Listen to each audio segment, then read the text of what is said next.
Without sensibility, no object would be given to us. Without understanding, no object would be thought. Thoughts without content are empty. Intuitions without concepts are blind. So we see that for Kant, concepts, the conceptual dimension, is actually the seeing element in experience. For there to be an experience, in contrast to a sensation, to a bare sensation, to the triggering of events in a sensory organ, that is not an experience.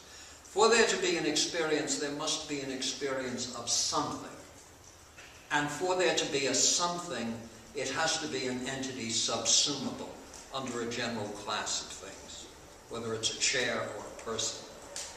So there is a required conceptual framework for experience itself, and it is experience and understanding that together constitute the foundations of all knowledge. Without these concepts, no more than a parade of sensations would take place, and this parade could never rise to the level of a this or a that. Now, I'd not want you to understand this as a species of cognitive relativism. This part of Kant's argument, with appropriate reservations, may be taken to be a chapter in the very anthropology of thought, but not as a species of relativism. And when I say a chapter in the anthropology of thought, recall how frequently Kant reminds us that the argument in place pertains to us, pertains to a creature of a certain kind, pertains to human beings. I think I've mentioned in an earlier lecture that he expresses impatience with those who are impatient, with this divide he's established between phenomena and noumena. Doesn't this lead to skepticism? Why indeed can we not comprehend things as in themselves they really are? And Kant is prepared to say, well, imaginably there's a creature that could, but not us, and that people who are impatient with that division are asking, this is very nearly a quote, are asking for the impossible. They're asking for us not to be human beings. So, it's not a relativistic epistemology, but it is an anthropology of knowledge. It presupposes a creature of a certain kind. And that's the only kind Kant can discuss with any authority, and it's the only kind to which Kant's argument can relate directly and with authority. He probably would be interested in that literature that we've spawned in the last 30 years on what it's like to be a bat, but I don't think he'd be interested for long. Now, the manner in which the external world is objectified is according to rules that are at once universal and necessary within the community of rational human beings.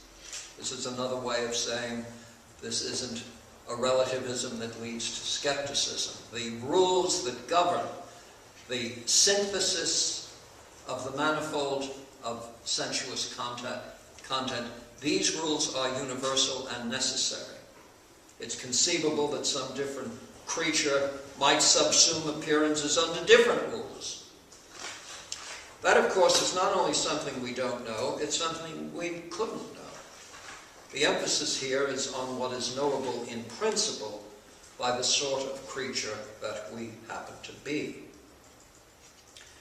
So knowledge in the Kantian scheme is an amalgam of sensibility and understanding, such that what cannot in principle enter into experience cannot in principle be known. And so when he says right at the outset that, of course, Hume was right in saying that all of our knowledge arises from experience, that part of Hume Kant has no trouble with at all, and he emphasizes it. He says the mistake Hume made was that in assuming that all of our knowledge arises from experience, our knowledge is grounded in experience.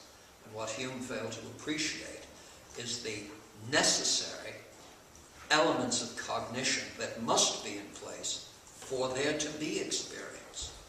and for experience to merge with understanding in a rule-governed way, in such a way as to be generative of knowledge. You know all that.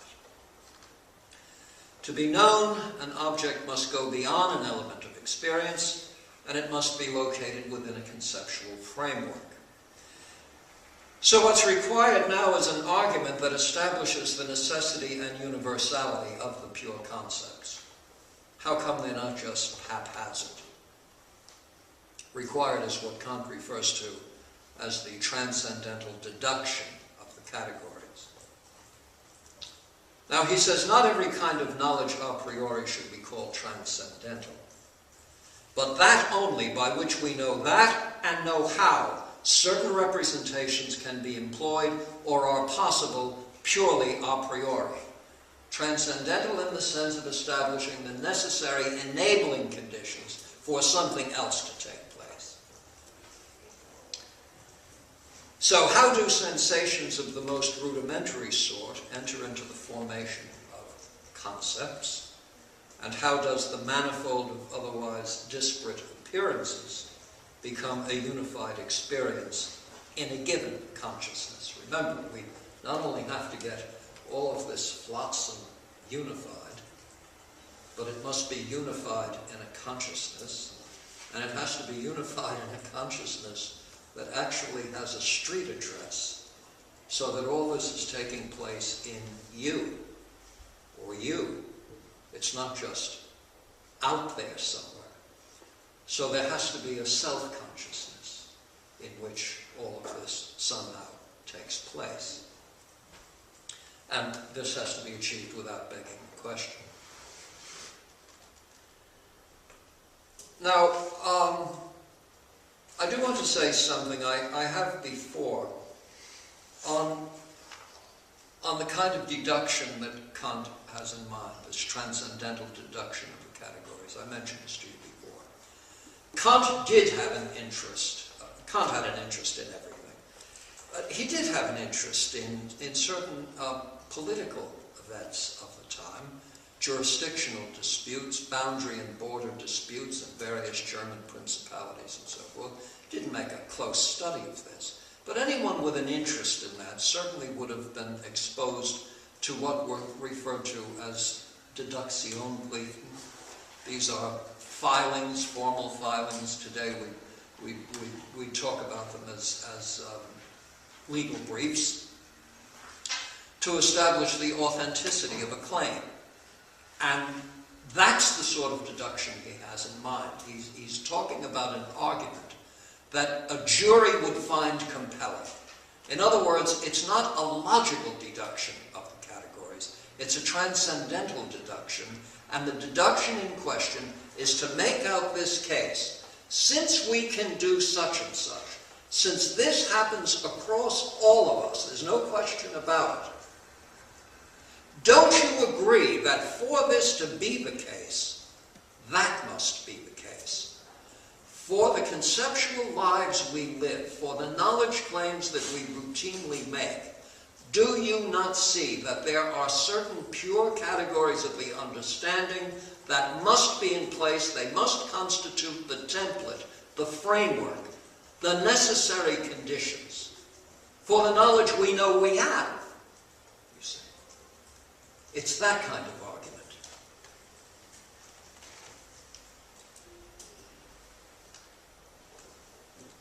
So he must,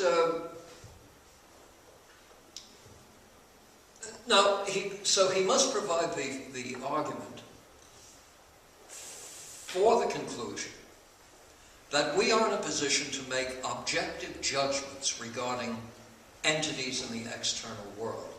And judgment now becomes pivotal. It's the linchpin of the cognitive processes that he's trying to establish. Judgment itself. Urteil. So we see that an experience is of a something. It's not merely a parade of disconnected sensations. There must be a means not contained in the sensations themselves by which these experiences are forged. And Kant says the way to begin an understanding of how this takes place is with two supreme principles. So we now get to the two supreme principles of the first critique. One pertains to sensibility and one pertains to understanding. The supreme principle in relation to sensibility is that the manifold of intuition, quote, should be subject to the formal conditions of space and time. That's the transcendental aesthetic. The necessary enabling conditions for there to be sensibility is a spatio-temporal framework, not in the stimulus. That's something that we bring to the situation. That's the supreme principle regarding sensibility. The supreme principle in relation to understanding is that, quote, all the manifold of intuition should be subject to conditions of the original synthetic unity of apperception. A typical Kantian phrase. You're sitting there as if you had been paralyzed by a poisoned dart.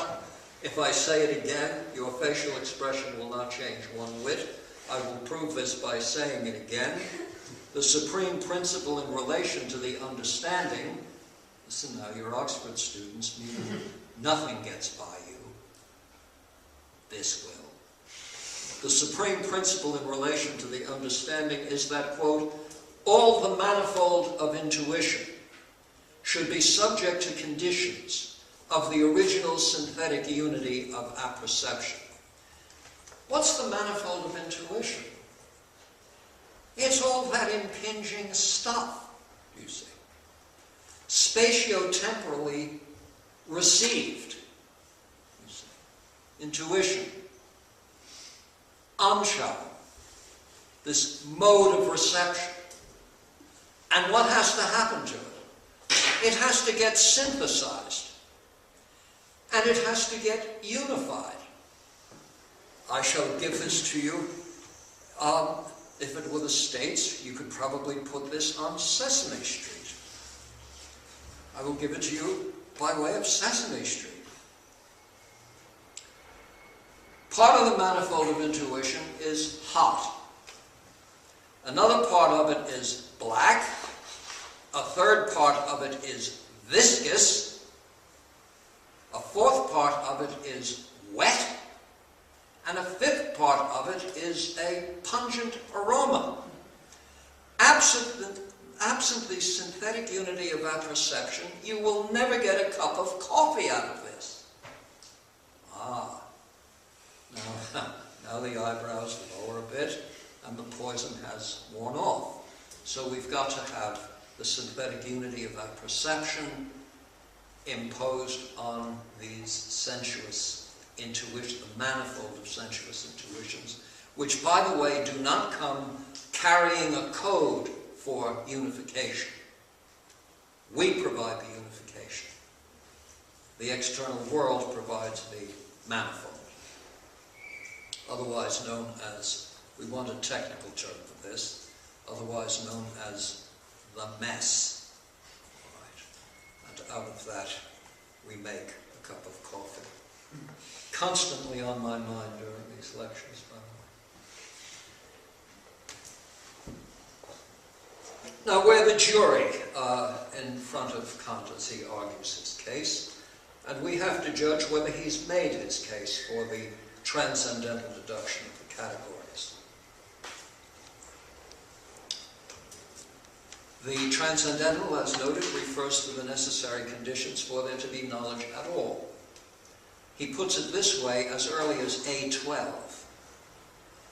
I call all knowledge transcendental if it is occupied not with objects, but with the way that we can possibly know objects even before we experience them. You see. It's the rule according to which we can have objective knowledge even before our eyes are open. How do we want to understand this? We have a little booklet called The Rules of Chess, right? So before you ever buy pieces or open up the board or anything, that's every permissible move that can take place in a game properly called the game of chess. all knowledge is transcendental, such knowledge is transcendental, when in fact it's occupied not with, that's a watch, these are glasses, but the very possibility of knowing anything before we experience anything. The conditions that must be in place for us to know things in a certain way. What way?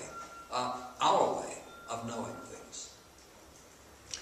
So the task of the transcendental deduction, finally, is the question, how do we come to have knowledge of objects? And more precisely, the task is to establish the warrant or the justification of any knowledge claim we might make that would be validly tied to experience. Well, let me summarize the approach through a series of steps from sensation to appearances to concepts, and then to one's own concepts. The process begins with sensation, a response or reaction on the part of sensory organs to stimuli originating in the external world. And then, by way of the pure intuitions of time and space, the necessary enabling conditions of sensibility itself, the sensations are transformed into appearances. It's only when these appearances are subsumed under the pure categories of the understanding that we can be said to have an experience of what is present in the external world. As he says at B161, the necessary conditions by which there is the very possibility of experience are the pure concepts of the understanding. Well, this gets us back to a question that I think I raised secondly. Well, does a dog see a tree? A creature without the a priori categories could have the same sensations. Indeed, these sensations could give rise to the same appearances as we possess, but not the same experiences. Such a creature would see a tree, but not experience it as such. And again, you know, we all know, dogs see everything. What they don't see, they smell. This becomes clearer in Kant's treatment of judgment, which allows us to trace the argument from the subjectivity of mere perception.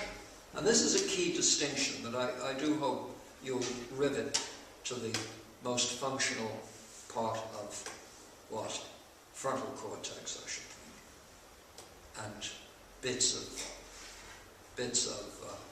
limbic system. You want to remember this even viscerally, you see. So when you hear it again, you get a funny sensation, like I heard this before somewhere. And that's the distinction between judgments of perception and judgments of experience. Judgments of perception versus judgments of experience.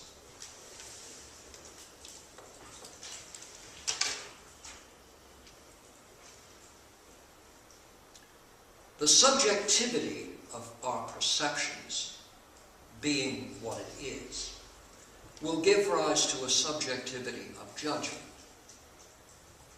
But as experiences arise from the subsumption of content under necessary and universal categories, the judgments of experience are common across percipients.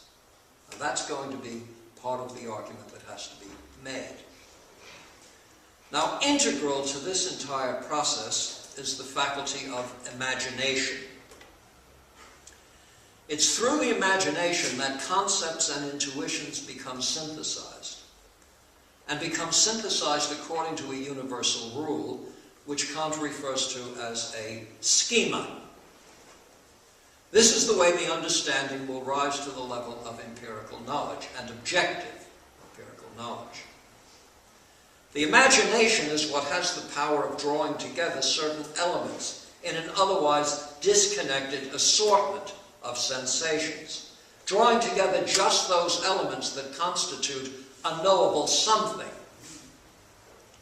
But the imagination as such does not yield knowledge. Rather, it makes knowledge possible.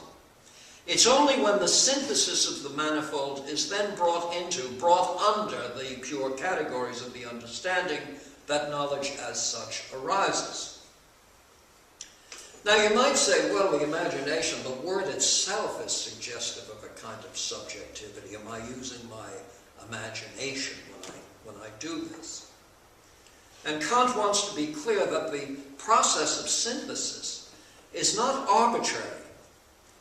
Indeed, if the resulting synthesis generates the same object for all comparably situated observers, then you certainly can't say that this is the outcome of some merely probable or iffy process. There must be a framework, there must be rules by which the elements of the manifold are pulled and held together. And this, of course, is what the pure concepts of the understanding are all about. So you begin to see how the famous transcendental deduction unfolds. Kant begins with an indubitable feature of the understanding, namely the stability of representations, the virtually universal manner in which comparably positioned observers judge the objects of experience. Now, let me not be cryptic on this point. Look. Take a look. Well, take a look. Now, I'm larger on your retina. My surface reflectance has just changed. An entirely different configuration of stimuli has just occurred, as it has again just occurred. Every aspect of the external world changes as your head movement changes, as you inspire and breathe out. Every time you do this, the position of the external world changes, do you see?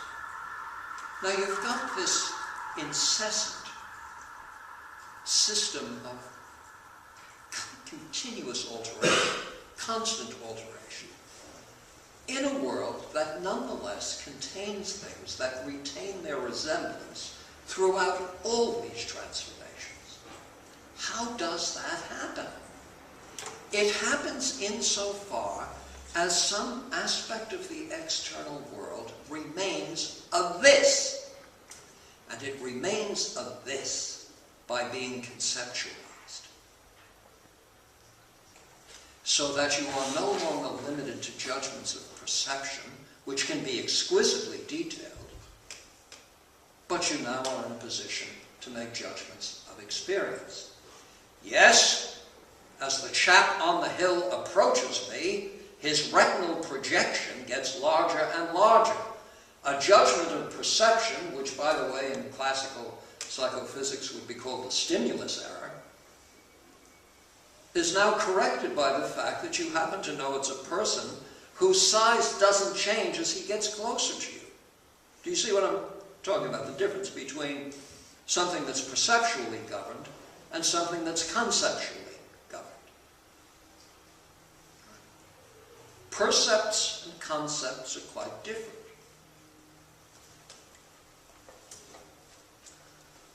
I mentioned St. Augustine's engagement of that problem. I didn't mention that, did I? Shall I take a moment? Because it shows up again. In fact, Descartes uses exactly the same example that Augustine does, and in a different context.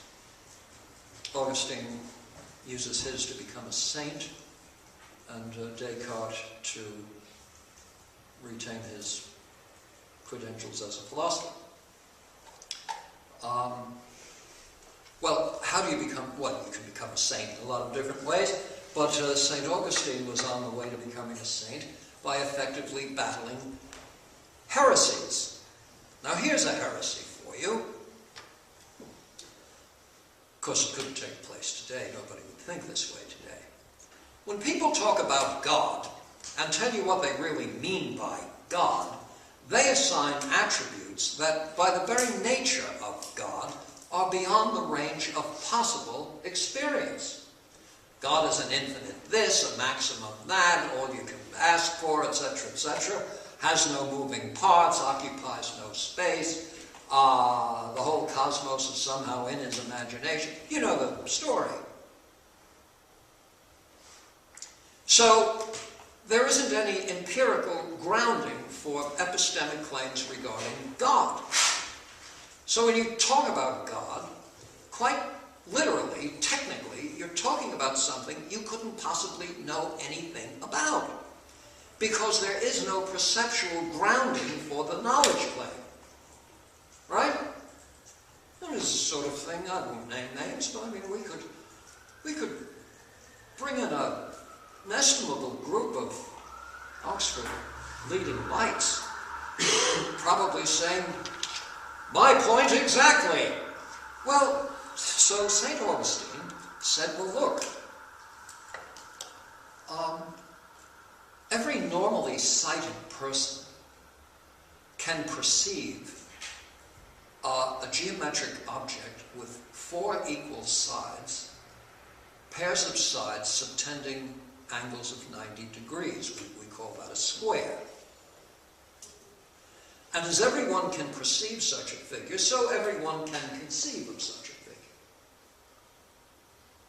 Of course, everyone can also conceive of a kiliogon, which is a 1,000-sided figure, but though you can conceive of a kiliogon, you can't perceive it because the angular changes are so slight as not to be resolvable by way of our visual acuity.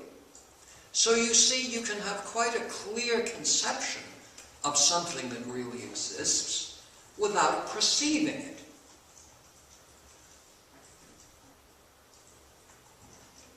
Descartes uses exactly that example, by the way, a few years later. Descartes died in 1650. St. Augustine was hitting home runs earlier, end of the 4th century A.D. Well, whatever. What does that have to do with this? Well, what it has to do with is this. We will all have the same objective. We will all have the same judgments of experience when it comes to kiliogons. We might have radically different judgments of perception when it comes to kiliogons. So intersubjective agreement, not to mention the stable cognition of objects under widely varying conditions, is now explained by way of, and here I quote Kant, remember what we're trying to explain now, intersubjective agreement and stable cognitions of objects under widely varying conditions, explained by way of, quote, a catalogue of all the originally pure concepts of the synthesis, which the understanding contains a priori, and these concepts alone entitle it to be called a pure understanding, inasmuch as only by them can it render the manifold of intuitions conceivable. In other words, think an object. This division is made systematically from a common principle, namely the faculty of judgment, which is just the same as the power of thought. This then is the outline of the transcendental deduction. For our representations to serve as possibilities for knowledge, they must become conceptually grounded. The categories delineated in what Kant calls the metaphysical deduction now are seen as necessary for knowledge to be derived from experience. Now, he's going to give us a metaphysical deduction, followed then by a transcendental deduction. The metaphysical deduction, to some extent, tracks Aristotle's famous delineation of the categories. Kant's complaint with Aristotle, it's not so much a complaint. He said, look, Aristotle had these categories. Kant's categories are going to be different, and they're going to be much more carefully arranged. He said, what Aristotle was doing, it's a mild complaint. Aristotle was just listing the properties of things that one knows about and subsuming them under general categories. He was pretty much governed by empirical considerations. Well, I don't want to say he comes close to saying, Aristotle, that Greek Humean. Well, Aristotle was not a Humean at all, and I don't think Kant would have seen it that way. But he sees Aristotle as sort of just putting together a lot of categories, because if you get enough of them in place, it'll pretty much account for all the properties of things that we know about. A metaphysical deduction is different. Metaphysical deduction has to do with the number, the minimum and defined number of categories for all conceivable, possible, objective knowledge. The argument as to what you would have to have, minimally, and devoid of all empirical content. This is what you have to have before the eyes are open. Now, once that metaphysical deduction is in place, the transcendental deduction then becomes the argument to the effect that what you have to have is what we have, and that's what grounds our objective knowledge of the external world. So the transcendental deduction then becomes the means by which what would have to be in place is seen to be in place and operating with necessity and universality. In the Prolegomena at 297 to 302, Kant does draw very clearly this distinction between judgments of perception and judgments of experience. Do keep in mind that judgments of perception are subjectively valid. When I judge honey to be sweet, I'm connecting two entities: a physical object that is honey and a subjective sensation of sweetness. There's no guarantee that others will have the same experience, or that I will on repeated encounters, or that my own sensation is not the result of something other than honey. Quite simply, they are not the stuff of which a science of nature is made. But judgments of experience, as noted, are quite different. With these, we begin with what is given by way of sensuous intuition. But this is then subsumed under concepts that are based on the pure categories of the understanding, and these are universally operative within the realm of human cognition. Unlike the judgments of perception, the judgments of experience hold good, not only for us, but for everybody. And so we now have an objective validity, which, says Kant, is the same as necessary universality. Objective validity he equates with necessary universality. It's in this sense that the possibility of nature becomes tied to the possibility of experience itself. Well, now we can get to B75 again, this maxim. Without sensibility, no object would be given to us, and without understanding, no object would be thought. Thoughts without content are empty. Intuitions without concepts are blind. So in the absence of the categories, our perceptions would, quote, be without an object, merely a blind play of representations, less even than a dream, you see, if you couldn't conceptualize things.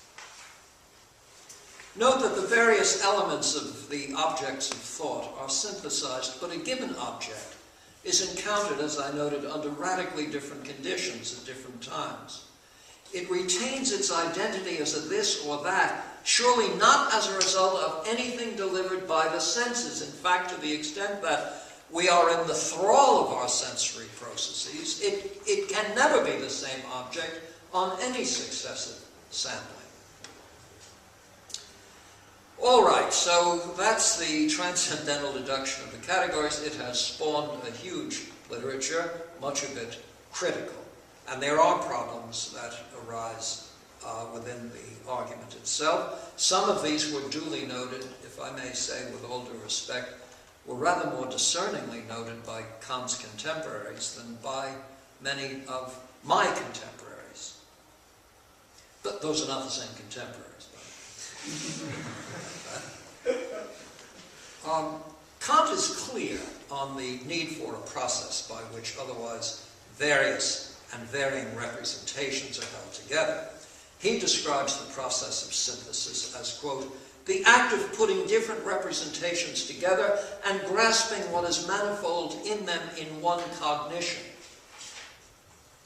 Now, integral to this process is what we've referred to in an earlier lecture, spontaneity.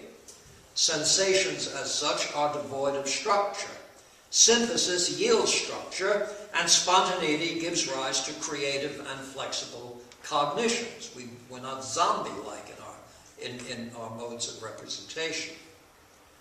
But then serious questions do arise, and Kant, in a letter to Marcus Hertz, repeats a question that has been raised by Solomon Maimon and others, persons who have had many criticisms of the critique. The question is this: how does Kant account for the agreement between the a priori intuitions and the a priori concepts? They come together so perfectly. It looks almost contrived. How is it that sensuous representations are properly taken up in just the right way by the pure concepts of the understanding? The question is, it's almost like a kind of card trick, or the shell game, sort of. Is it some Darwinian sort of thing, that there might have been species that didn't do it the right way and they all went belly up, and then we came on the scene and we do it right? What kind of an argument is it? Kant says, to this I answer. I don't know that you'll find this a compelling answer. It's Kant's answer. To this I answer. All of this takes place in relation to an experiential knowledge only possible for us under these conditions. A subjective consideration, to be sure, but one that is objectively valid as well, because the objects here are not things in themselves, but mere appearances. Consequently, the form in which they are given depends on us. What he's saying is, he doesn't completely desubjectivize it, but he says, look, the pure categories, this is something that the cognizer is imposing on the sensuous manifold. And as this is the necessary and universal set of conditions for human understanding, it shouldn't be surprising that we all do it the same way. Of course we all do it the same way. Analogically speaking, we all conform to the same rules when we play chess. No surprise, because everything we're doing is governed by a rule structure. So again with Kant, he says, all of this takes place in relation to an experiential knowledge that is only possible for us under these conditions. A subjective consideration, to be sure, but one that's objectively valid as well, because the objects here are not things in themselves, but mere appearances. Consequently, the form in which they are given depends on us. On the other hand, they are dependent on the uniting of the manifold in consciousness, that is, on what is required for the thinking and cognizing of objects by the understanding. It's only under these conditions, therefore, that we can have experiences. So to the extent that the categories, that the pure concepts of the understanding are universally distributed in creatures of a certain kind, are the necessary preconditions for the understanding. That the understanding itself must merge with experience in the right way to constitute knowledge. To the extent that this is the case, we have